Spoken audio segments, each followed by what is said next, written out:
I'm here today with Sir Albert Einstein, and we're here to talk about early science education, or lack thereof. But first off, I'm going to start with the term STEM, and it stands for Science, Technology, Engineering, and Math careers. And right now, since we're becoming so technologically advanced, we are hurting for STEM careers, and the only way we can do this is by starting passion for the STEM careers at an early age. Right now, reading and math are the only subjects that are really emphasized in elementary school, and we really need an emphasis in science so that we can start a new generation that have a better foundation for the STEM careers. Also, another problem is that educators for elementary science aren't properly educated on science, so we need a better foundation for the educators in college. Actually, Cal Poly just switched recently the liberal studies majors from the liberal arts college all the way to the College of Science and Math in order for them to get a better education in the science field and be able to teach the kids science in elementary school.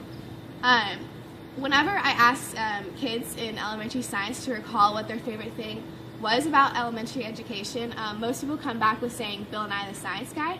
And as much as Bill Nye the Science Guy is very intelligent and very good at showing hands-on science experiments, it's a problem because the kids aren't doing the hands-on experience themselves. It's Bill Nye showing them. So we need to make sure that elementary science education is more student-centered.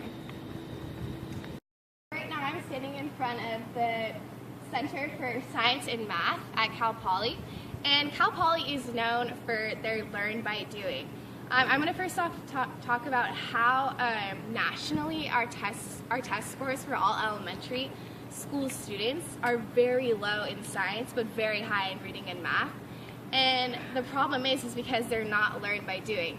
So this is one reason why Cal Poly is stressing the Learn by Doing in college, because this is something that most kids going here didn't get going in elementary school, middle, and high school. Another point I'd like to make is that in Korea, they make their kids start coding for computer science, for a computer science career later in life, as early as elementary and middle school.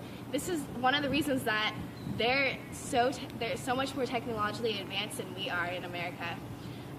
So in terms of the Learn by Doing here at Cal Poly, Seth Bush, the head of the chemistry department, puts on a Learn by Doing lab, which is hands-on experiments.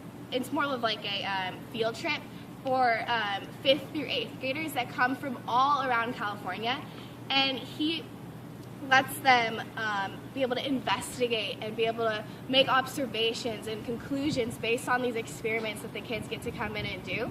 And they just find out a new way of learning science, which is really cool. And I just hear a lot of kids coming out of this Learn by Doing lab wanting to study science later in life because of such good memories they had doing these experiments.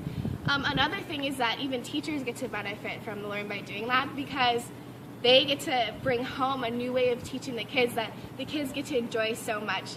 So I'm going to let you guys check out an advertisement that I made for the Learn by Doing lab. Thanks. Your attention please. Please stay clear of your personal belongings